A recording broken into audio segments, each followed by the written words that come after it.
Hi everyone, today we will discuss the difference between common intention and common object. So section 34 of IPC defines common intention and section 149 of IPC defines common object.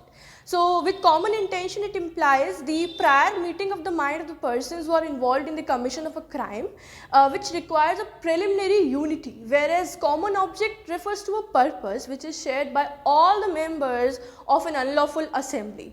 In common intention, 2 or more members are required, whereas in common object at least 5 members are necessary to be involved.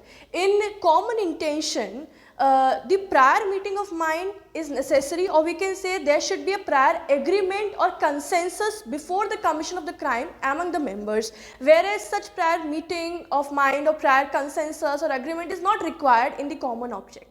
Common intention under section 34 is undefined or unlimited. Its scope is unlimited, whereas the common object under section 149 is limited to the unlawful object which is provided under section 141 of IPC. And the last point is, in common intention, all those persons involved in the commission of crimes are equally liable, whereas in common object, all the persons who are involved in the commission of an offence are not equally liable. So this is the basic difference between common intention and common object. I hope this helped you in better understanding. For more such videos, stay connected with Lawvita. Have a good day. Bye-bye.